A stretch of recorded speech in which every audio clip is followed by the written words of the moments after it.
Nossa vida que está nas mãos desse Jesus que está vivo. Nós, pela graça de Deus, estamos dando início a mais um estudo da Palavra de Deus, mais um capítulo que queremos apreciar hoje.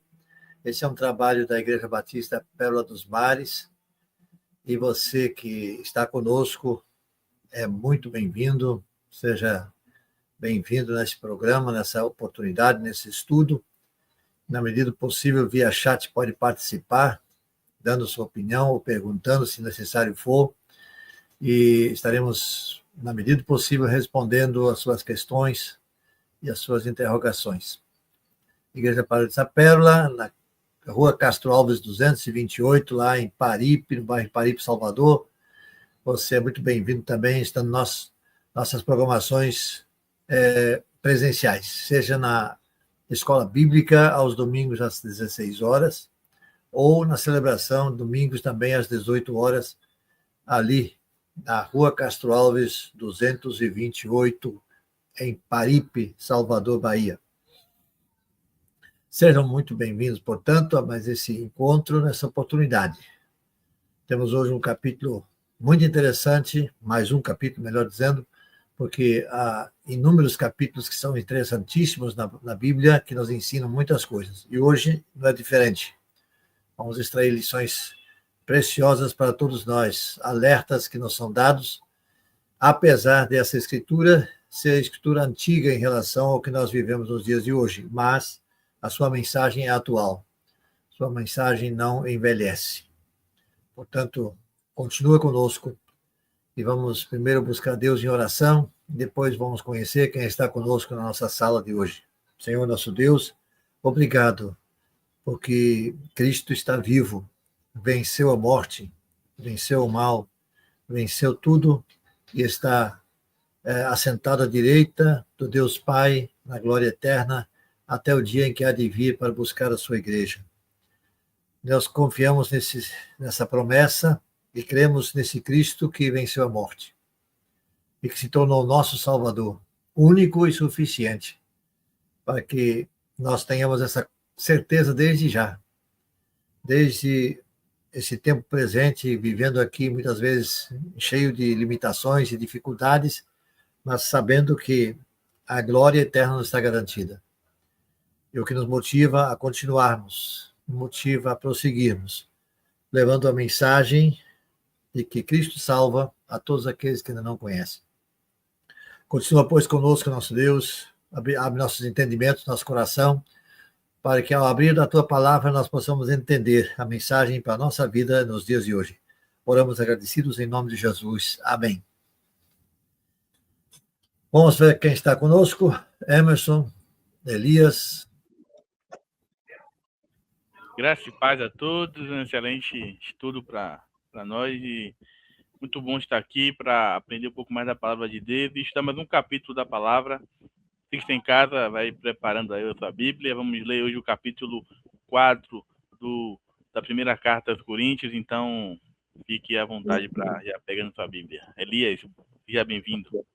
Graça e paz a todos, é um privilégio, é um prazer estar aqui nessa sala e que esse estudo possa nos dar a capacidade de entender da palavra de Deus, que o Espírito Santo ele possa nos fornecer, nos revelar, né, a tua palavra, que a gente possa buscar entendimento, né, que isso nos faz crescer a cada dia na palavra de Deus, espiritualmente, né, e em caráter também, né, e que Deus ele possa nos abençoar.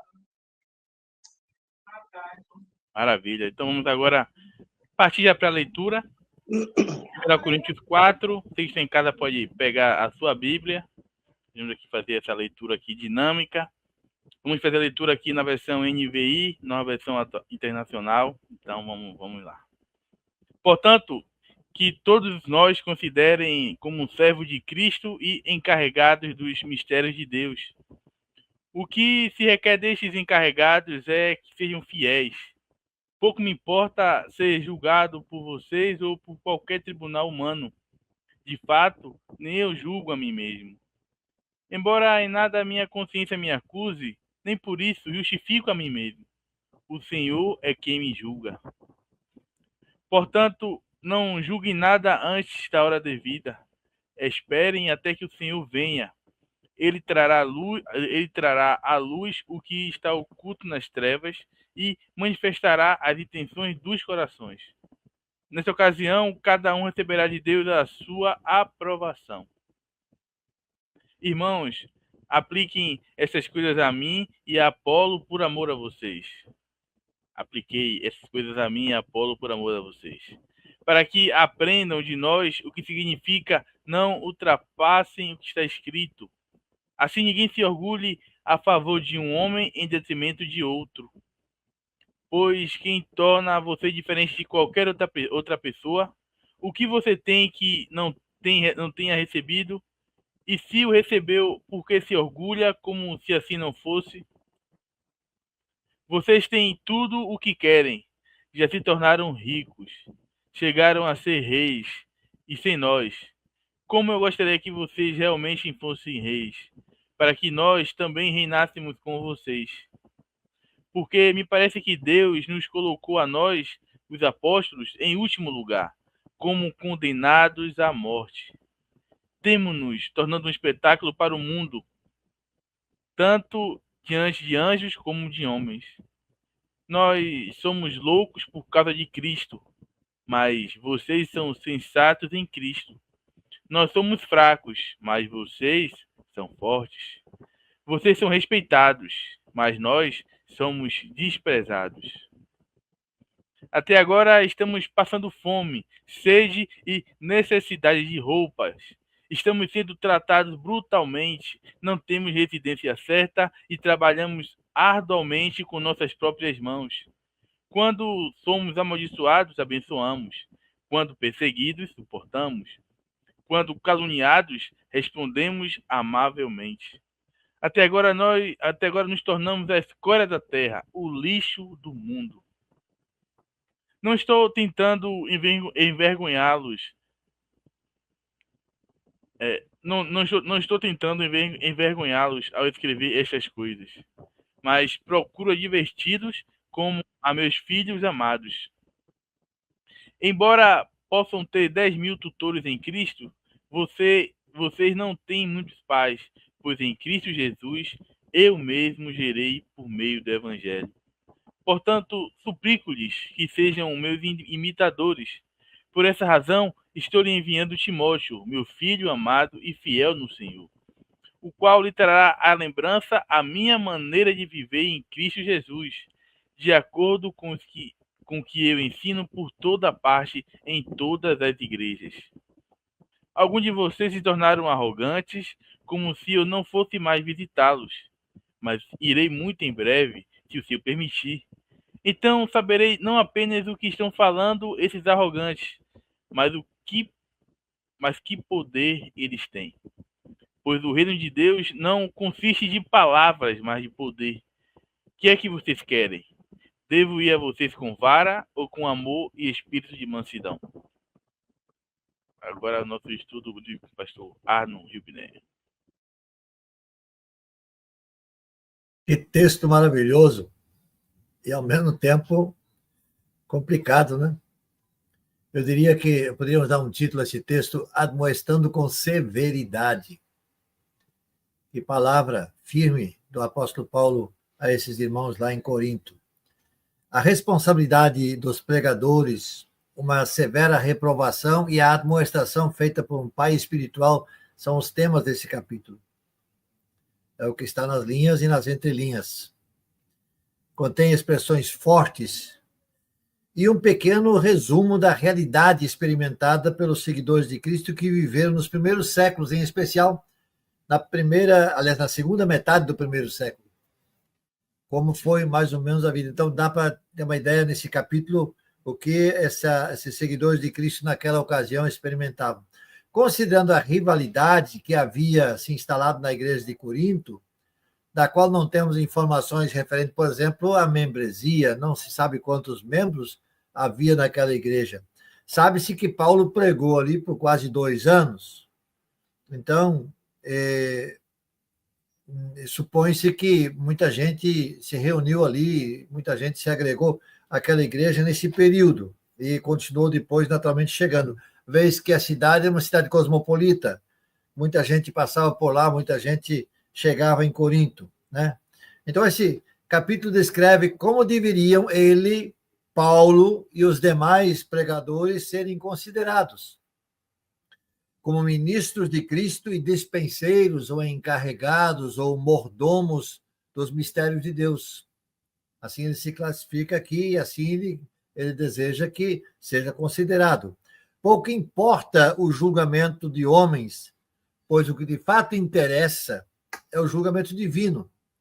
Quem julga é Deus, dizendo no versículo 4 desse capítulo.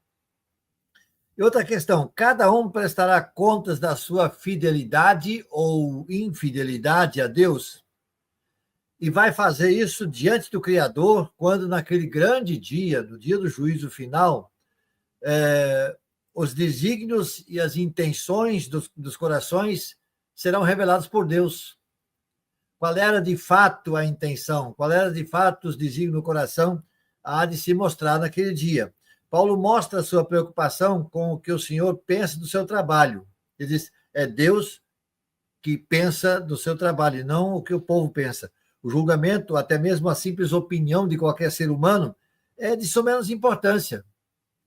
Notemos e percebamos que Paulo acrescenta aqui, inclusive, o seguinte, inclusive a inutilidade do próprio julgamento. O que Paulo pensa de Paulo também não tem interesse nenhum, não tem importância nenhuma. E quantas vezes nós nos encurralamos, nos enredamos e tornamos-nos juízes de nós mesmos? Quantas vezes desistimos no meio do caminho por julgarmos que não somos capazes de alcançar a linha de chegada e desistimos no meio da caminhada? Mas esse não é um pensamento saudável e nem vem de Deus. O Senhor nos convida a confiar na sua graça, confiar na sua justiça, mesmo que tudo pareça desfavorável para nós. O prévio julgamento da nossa parte atrapalha a missão, desvia o nosso foco do que verdadeiramente importa e nos coloca numa função que só a Deus pertence. No devido tempo, Deus trará à plena luz as coisas ocultas, como ele diz no versículo 5 desse capítulo. Aqui cabe uma ilustração extraída do Antigo Testamento, quando os amigos de Jó foram visitá-lo. A primeira impressão daquela visita desses 3 amigos de Jó foi de que verdadeiramente se compadeceram da situação deplorável do seu velho amigo. Eles ficaram perplexos com o que viram. 7 dias e 7 noites estiveram ali assentados sem dizer nada. Eu tenho dito que esses foram os melhores dias em que estiveram na companhia de Jó. Porque depois desses 7 dias e 7 noites, desse silêncio ensurdecedor, a compaixão se transformou num tribunal em que esses amigos eles se tornaram depoentes e discursaram como advogados de Deus e promotores ou acusadores de Jó. Mas toda aquela falsa sabedoria, ela foi desbaratada quando o Criador, nosso Deus, Senhor de todas as coisas, se manifesta e concede a Jó o dobro do que ele possuía antes. Enquanto aqueles supostos amigos, vulgos amigos, disputavam pela razão e as palavras de Jó lhe soavam como vãs e lamentações, o Senhor lhe sondava os pensamentos e, no devido tempo, declarou o seu julgamento. Lá no versículo final, aliás, no capítulo final, versículo 8, diz assim, porque vocês, falando aos 3, porque vocês não falaram o que é certo a respeito de mim com o meu servo Jó. Ou seja, Deus, no mesmo momento, dá-lhes o troco daquilo que eles estavam argumentando. Então, a situação da igreja de Corinto não difere muito daquela que foi vivida pelos amigos de Jó. E nem da que vivemos em muitos casos nos dias de hoje. Como lá no Apocalipse, da Laodiceia, a igreja de Laodiceia é mais ou menos a mesma situação. Quando a declaração diz assim, já estáis fartos, já estáis ricos. E Paulo usa essa expressão aí com referente aos irmãos em Corinto. Revela uma condição espiritual morna e, portanto, digna de severa reprovação. O verso 8 mostra a atitude que prevalecia na igreja de Corinto, qual seja a de triunfalistas, que se julgavam acima da média. O discurso e inovação na pregação tornaram-se verdadeiros troféus e motivo de disputa entre os crentes. E Paulo expõe a realidade do seu ministério a fim de penalizar seus ouvintes. Mas não é isso que realmente ele faz. Ele parece que faz isso, mas ele faz o que faz para que não sejam penalizados, mas quer fazê-los entender que o espetáculo do mundo, tanto a anjos como a homens, ou tanto a homens como a anjos, não tem a ver com os aplausos e as honras dos habitantes dessa terra, e nem mesmo com os anjos, e sim com as vidas que, cheias do Espírito Santo, estão prontas para padecer o que for necessário por amor daqueles que os salvou, por amor a Cristo. Então, o objetivo de Paulo não é criar algum tipo de constrangimento àquela igreja, mas corrigi-los. Corrigi-los como um pai corrige os seus filhos. Também não é considerar a si mesmo superior aos seus irmãos, mas que a sua vida revelava que os seus caminhos estavam firmados unicamente em Cristo Jesus. Ele seguia firme nesse propósito. Haveria qualquer dúvida sobre como Paulo vivia, como Paulo agia? Ele disse, tudo bem, não tem problema, eu mando Timóteo, aí ele vai dizer tudo certinho, ele vai mostrar para vocês como é que eu sou, o que eu sou. Timóteo é o seu companheiro fiel. Ele enviaria Timóteo para elucidar qualquer dúvida, se porventura existisse a esse respeito. E como esse perseverante apóstolo Paulo, Deus está constantemente chamando a todos ao arrependimento e fazendo de tudo para salvar e para corrigir. Então a pergunta é, quando ele pergunta finalmente a eles, irei a vós outros com vara ou com espírito de mansidão? Lá no último versículo. Sim, Paulo se intitula como sendo o pai espiritual dos irmãos de Corinto, da igreja em Corinto. E como tal, em condições de corrigi-los se necessário for. A posição de Paulo lhe dá condições e autoridade para chamar a atenção e disciplinar os seus filhos na fé. Após ter ele empregado argumentos irônicos de afeto afetuoso, Paulo termina com essa ameaça. Ele iria, e que ninguém se iludisse a esse respeito, ele iria de alguma forma a Corinto. E nas mãos e na consciência da própria igreja estava a escolha do que sucederia quando Paulo chegasse lá. Eles poderiam ser tratados com espírito de mansidão ou então com vara. A decisão é da igreja de Corinto. Aí cabe, então, uma pergunta agora. Qual é a resposta, a sua resposta, mediante uma severa admoestação do apóstolo?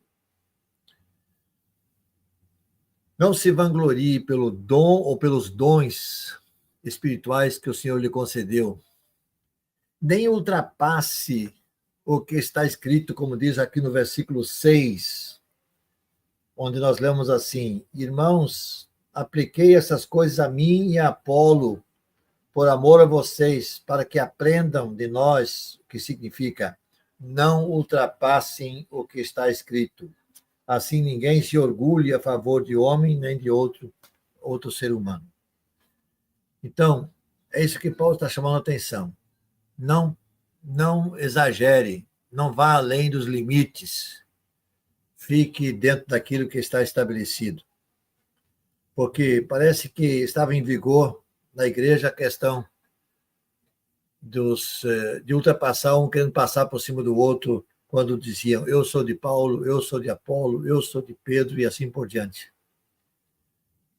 Então, meus queridos, que jamais façamos o que estava acontecendo nessa igreja em Corinto, a qual Paulo se dirige e chama a atenção severamente, como vemos nesse capítulo, mas que cada um de nós seja encontrado fiel quando recebemos do Senhor, nosso Pai, Criador e Sustentador.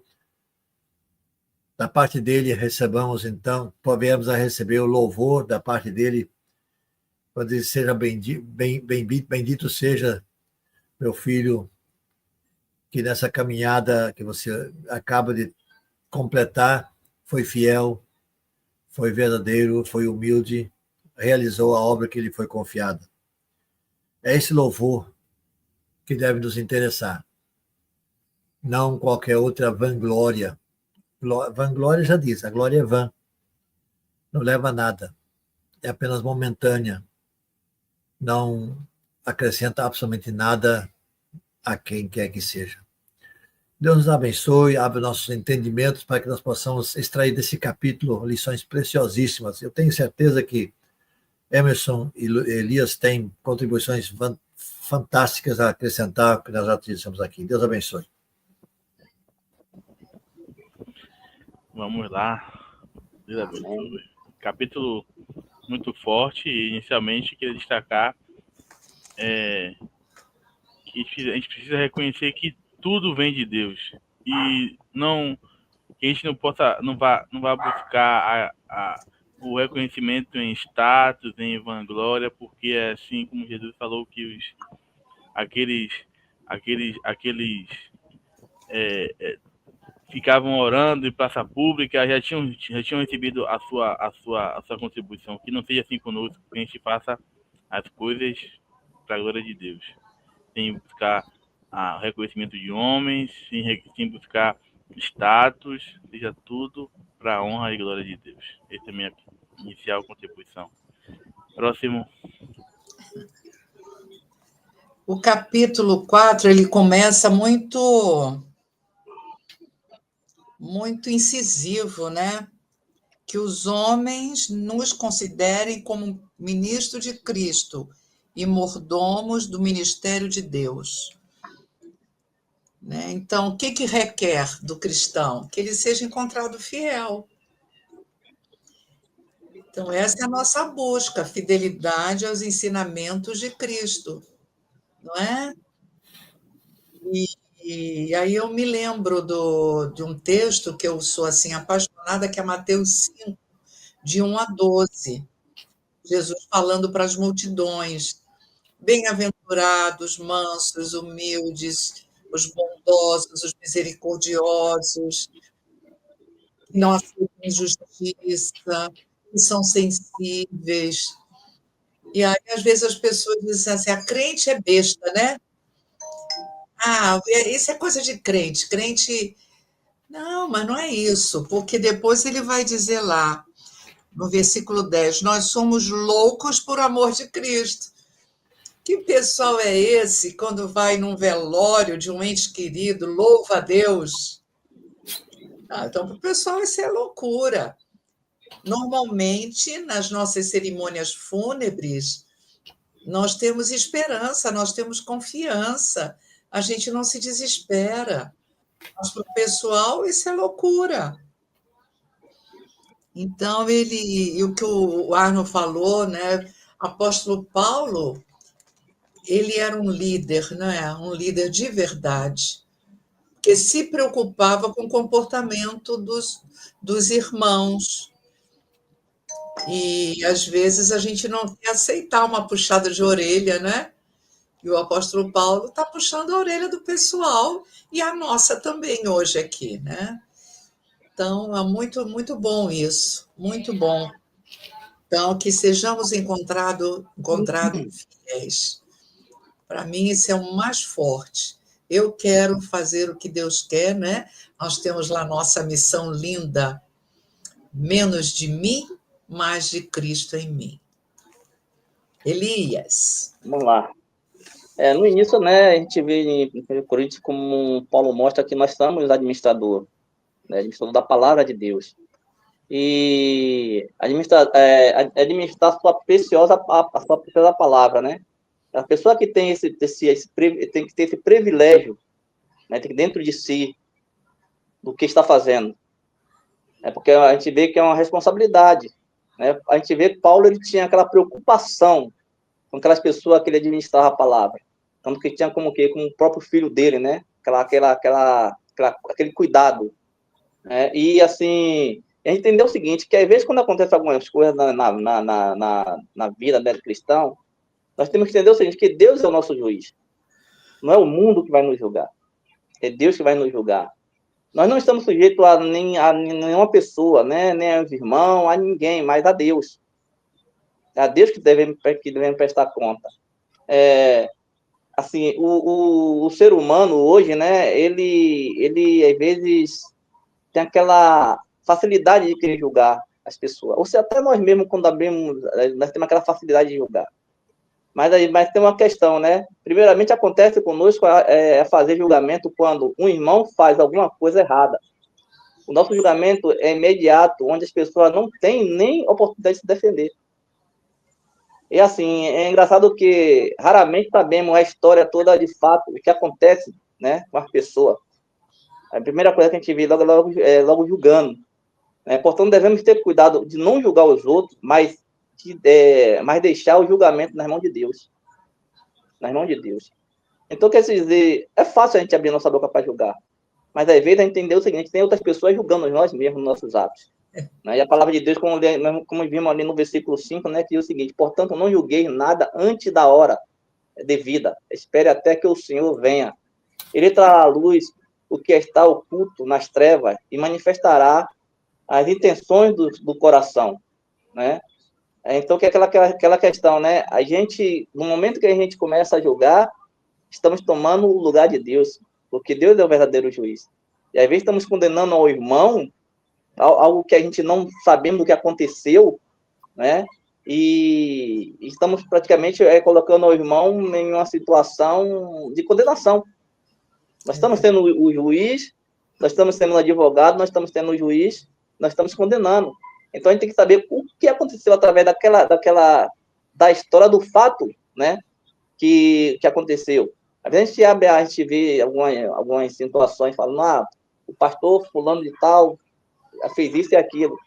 A gente tem que saber o seguinte, a gente estava lá para ver, a gente abre a nossa mente para qualquer tipo de notícia, a gente tem que ver o fato da história. Né? E se a gente não sabe, a única coisa que vai é ficar calado e entregar na mão de Deus, né? Que Deus é o juiz, é Deus que vai julgar. E no momento que a gente começa a julgar, que nós estamos errados, Deus vai nos julgar também pelos nossos erros. Perfeitamente, é isso aí. Eu prefiro, Elias, Kaique e Arno, que me chamem de besta, de boba, sabe? De que me enganem, do que eu fazer um julgamento precipitado. Porque a gente pode acabar com uma pessoa injustamente, né? A gente acabar com ela, depois como é que vai consertar depois que a gente falou mal da pessoa, sem ter certeza, né? Sem ter certeza. E Provérbios fala, 6 coisas Deus detesta e a 7ª ele abomina, que tem tudo a ver com o julgamento aí, intriga entre irmãos. Isso é muito sério, né? Então, o apóstolo Paulo vem chamando a atenção de vários pontos nesse capítulo, né? Cuidado, deixa que o Senhor vai dar a cada um o que cada um precisa, não é você. Agora, a partir do momento que você sabe de fonte segura, o que a Bíblia orienta, vai você a ela sozinha. Não é ter espalhado para todo mundo para depois ir a ela. Vai você e a ela sozinha. Vem cá, olha. O que aconteceu? Me conta aí. Se ela aceitar, ganhamos a pessoa, né? Aí, se ela não aceitar, leva mais um. Né? E vai no processo que a Bíblia ensina. Mas a gente primeiro fala da pessoa para Deus e o mundo, uma coisa que a gente não gosta, antes de ir à pessoa.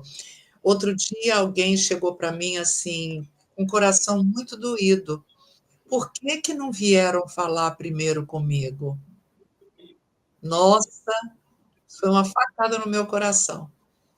Por que não vieram falar primeiramente comigo? Né? Então, vamos aprender, né, com essa puxada de orelha do apóstolo Paulo, né? Uma questão interessante. Também, que nenhum ser humano está qualificado para avaliar, né? Qualquer servo de Deus. Nenhum ser humano é qualificado para avaliar, né? E criticar. Ou seja, a nossa tarefa é continuar fazendo a vontade de Deus, mesmo com crítica. Às vezes a gente, é certo, né, que às vezes a gente fica meio cabisbaixo, né, porque nós somos seres humanos, a gente temos, a nossa estrutura é tão diferente, né, uma da outra. Às vezes algumas pessoas vai se abater mais, uma pessoa vai se abater menos. Às vezes umas não vai nem se abater, mas vai enfrentar aquilo de frente, né? Mas a nossa obrigação é continuar na tarefa, continuar na tarefa que Deus nos deu a cada dia, né? Eu sei que né, enquanto nós estivermos aqui, a luta vai ser grande, né? Porque assim, o ser humano, ele não pode ver nenhum errinho, não, eu não falo da pessoa em si, mas isso vem muito dentro da igreja, muito dentro da igreja, né? Então, assim, a gente tem que saber que crítica vamos ter, né? Avaliação, julgamento nós vamos ter, mas a questão é que devemos nos manter firme, e colocar no nosso coração que o nosso julgador é Deus, não é o ser humano. Verdade. Sim, o que eu estava querendo colocar aqui é o seguinte, que Paulo chama para si e para Apolo, nesse capítulo aqui, é Apolo que ele tem aí como companheiro, né? Se importa que os homens os consideram como ministros e tal, e parece que é o Apolo. Mas lá no início da carta, ele fala de Sóstenes, que ele está junto consigo também, quando ele começa a escrever a carta lá no primeiro capítulo. Ele fala como despenseiros. É um termo muito parecido com mordomo, embora não seja exatamente a mesma função. Mas o dispenseiro, tanto o dispenseiro como o mordomo, tinha a responsabilidade de saber se está tudo ok na casa. E mordomo era muito comum na estrutura do Império Romano, que era o escravo principal da casa, que era responsável para providenciar, para que não faltasse alimento, para que não faltasse as coisas básicas da casa. Essa era a responsabilidade desse mordomo. Então, o que se chama aqui de dispenseiro é mais ou menos parecido. Quer dizer, eu sou responsável para que nada vos falte. Ele está chamando para si essa responsabilidade. Por outro lado, ele diz assim, eu gerei vocês. Eu trabalhei quase 2 anos aí nessa cidade, portanto, eu tenho, digamos assim, a função de pai espiritual de vocês. Então, essa é a grande preocupação dele. Então, ele lá pelas tantas, ele vai criticando lá, como ironicamente, né? Vocês estão ricos, né? E a gente não chega a esse ponto ainda, ou seja, vocês estão acima da gente. Vocês estão se achando. Ele vai falando mais ou menos por isso aí. Agora, aí, no final, ele disse assim, vocês escolhem, eu posso ir com palavras amigáveis, amáveis, ou com vara, né? Eu vou aí. De qualquer forma, eu vou aí. Então, está na mão da igreja como é que ele seria o comportamento de Paulo quando ele fosse a Corinto. A autoridade de Paulo, né, Elias? A autoridade de Paulo, né? Caramba. Ele era um exemplo, né? O que eu entendo aqui, pastor, eu não sei se o senhor pode concordar comigo, a gente vê que o Coríntios era uma cidade, era uma igreja, que ele tinha vários talentos, né? Tinha os dons, Paulo fala aqui dos dons, de muitas coisas aqui, né? Tanto dos dons espiritual como dos dons, como é que fala? Eu esqueci, a gente falou até essa semana sobre isso aí. Então, quer dizer, eles tinham muito talento. Então, praticamente, eles se achavam, pelo que eu vejo aqui, eles se achavam no patamar acima, né? Dos outros, né? E a gente tem que dizer o seguinte, que mesmo o brilho do sucesso, né? A eloquência, a popularidade de alguém que se torna insignificante, porque Deus julga somente a sua fidelidade. Às vezes a pessoa tinha tudo aquilo ali, aquela eloquência, aquela questão de falar, seus dons, né? Mas, e a fidelidade? Deus olha isso em nós. Deus pode nos dar tudo, mas a fidelidade. A gente tem que entender que a palavra de Deus, o que ele fala quando, se não me engano, acho que é em Mateus 24, né? Que muitos vão chegar e dizer, Senhor, no seu nome, expulsamos demônios, fizemos isso, fizemos aquilo, né? Mas não tinha fidelidade com Deus. O que é que ele vai falar? Não vos conheço, apartai-vos de mim. Então, o dom que ele nos dá vai continuar em nós, até no momento que nós estivermos aqui. Nós vamos fazer as pessoas vão fazer a obra, né? Como Paulo fala em Filipenses mesmo, né? que muitos imitam ele, muitos pregam a Cristo. Foi até um estudo que a gente falou, acho que foi semana passada, a gente tocou nesse assunto também. Mas não importa, né? O Espírito Santo vai atuar em cima daqueles que estão recebendo a palavra, porque eles estão pregando a verdade. Agora, o que se passa no coração deles, nós não devemos julgar. Quem vai julgar é Deus, né? Como fala aqui, né? Deus é que vai julgar. Então, eles vão prestar conta a Deus. Ele fala de desígnios e intenções dos corações, né? Deus que vai julgar isso naquele dia. Né? Exatamente. E a gente... Só um pouquinho, Kaique. A gente tem que descansar no Senhor, isso que a gente quer tomar para a gente. Poxa vida, deixa, Deus vai resolver. Acredita nisso, Deus vai resolver. Né? Não precisa você querer, acima de pau e pedra, ser juiz do outro. Deus vai resolver, confia. Vai, Kaique. E, peraí, rapidinho só. E como a irmã falou, né? O pastor falou, né? Que no final desse versículo mesmo, quando Paulo fala, para a gente ver a autoridade, a autonomia de Paulo na palavra, né? Nos próprios irmãos de Coríntios mesmo, né? Quando ele fala aqui, ó, o que vocês querem? Devo ir com vocês com vara? Ó, para isso. Devo ir com vocês com vara ou com amor e espírito de mansidão? Aí, quer dizer, escolha, né? A escolha é sua, né? Das condições que eu estou vendo aí, a bola está com vocês. Oi? A bola está com vocês. Exatamente. Eu queria destacar o 9. O 9, e como ele é forte, né? Esse versículo 9, o 9, o 10, o 11, o 12, até o 13, né? E porque a mim me parece que Deus nos pôs a nós, os apóstolos, em último lugar, como se fôssemos condenados à morte, porque nos tornamos espetáculo ao mundo, tanto a anjos quanto a homens. E lá no 13, ele vai falando várias coisas que os apóstolos sofrem.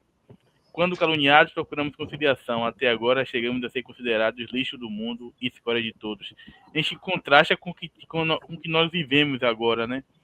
Agora as pessoas estão buscando a glória para si. A igreja com a placa da igreja é a foto da pessoa. Pessoas brigando para quem vai assumir o que vai ser o dono da igreja. Eu sou o dono, fulano é o dono. Então, isso contrasta muito com o que os apóstolos fizeram, né? Porque é uma questão de sacrifício. E aí exige, às vezes, o caminho de discipulado, o caminho do líder, às vezes exige muito abnegação, muito esforço em prol do reino. E as pessoas não têm estão perdendo essa vontade. E aí acaba que fica virando uma bagunça, né? Então é importante a gente observar isso. Outro ponto lá já no final do capítulo, né? Que o poder de Deus o reino de Deus não é palavra e sim poder. Às vezes é para confrontar o que nós vemos hoje, pessoas que falam de formas tão, como o Julius falou, eloquentes e cheio de discurso, que no final acabam sendo discursos vazios. Que como está a vida da pessoa, como é que ela age no dia a dia. Então a gente tem que ter cuidado com isso e observar na palavra e tentar pôr em prática, observar aquilo que na nossa vida a gente tem pecado e tem errado. Quando você fala do versículo 13, somos blasfemados, né? Os cristãos foram muito perseguidos. E até hoje, eu estava lendo uma reportagem que quando aqueles atores e atrizes de Hollywood pronunciam o nome de Deus, teve um que ganhou o Oscar. E ele começou a dizer, acorda, gente, Deus é soberano. E deu uma palavra bíblica, ele foi cortado de vários filmes. O Mel Gibson, com a crucificação, aquele filme que ele fez, foi cortado, porque ele é um católico praticante. E o outro que fez o papel de Jesus Cristo também não conseguiu mais papel nenhum depois. Até hoje, quando você vai contra o que a cultura está oferecendo, eles nos cortam, né? E isso nos dias de hoje. Então, mas é isso aí. O que Deus quer? Encontrar-nos fiéis. Fiéis. Somos blasfemados, somos injuriados, acham que a gente é idiota, que a gente não tem cultura, como é que pode levar uma vida assim radical, mas não importa. A palavra de Deus diz que Deus quer nos encontrar fiéis ao ensinamento dele, né? Eu tirei aqui uma coisa aqui sobre, na minha Bíblia de estudo, e fala o seguinte, referente a esse capítulo 13, do 9 a 13, né? Como diz assim, condenado à morte, né? Aí vem aqui, Paulo alista as provações sofridas pelos apóstolos, né? Sugere que Deus reservou para os apóstolos uma vida de sofrimento, testemunhada pelo mundo, pelos anjos, pela igreja. Aí vem aqui, né? Primeiro, a Paulo falta, né? Coisas tais como comida, água, roupa apropriada, né? Enfrenta desprezo, tratamento rude e não tem moradia, labuta do dia à noite, sofre maledicência, né? Perseguição, calúnia, e considerando o refúgio deste mundo, a escória de todos, né? Aí a gente vê, quando a gente olha para a história de Paulo, mostra tudo isso aqui, né? Que ele foi preso, que ele recebeu a chibatada, teve um lugar que ele teve que se fingir morto, quando estava sendo apedrejado, se fingiu de morto, né? Mas como ele na palavra dele, como ele diz, né? Que nada se compara àquilo que Deus tem preparado. A gente olha a fé dele, ele sabia que algo melhor e bem melhor do que ele estava passando, estava esperando por ele, né? E aí vem aqui no segundo, né, quando ele fala aqui, né? Embora o sofrimento fosse, em um certo sentido, algo específico no ministério apostólico, essa coisa aqui, não deixa de ser também o destino comum de todos nós cristãos, né? Unido em Cristo, que se opõe-se ao pecado, à imoralidade, a Satanás, aos males do mundo e à injustiça. O sofrimento deste é considerado uma comunhão, uma participação no sofrimento de Cristo. E quer dizer, nós vivemos hoje, né, nesse mundo, mas sabemos que daqui a pouco tudo pode mudar. A gente passar pela mesma situação que eles passaram também. Às vezes eu fico falando, né, nós aqui, graças a Deus, nós estamos num país que não tem aquela perseguição. Mas às vezes eu faço pergunta também, será que quando de nós estamos preparados para isso? Né? E quando vem aquele teste mesmo de perseguição? Aí é que vamos provar a nossa fé. Né? Aí a gente vê toda essa questão, que ele passou por tudo isso, não só ele como os próprios apóstolos, né? Como a gente vê que ele foi martirizado, todos eles, né? A perseguição, não só de Paulo, mas como de todos. E eles continuaram ali, firme ali, ó, acreditando naquilo que Cristo tinha prometido para eles. E nós, como ele fala aqui, né? Nós não estamos passando, mas qualquer dia nós podemos passar por isso também.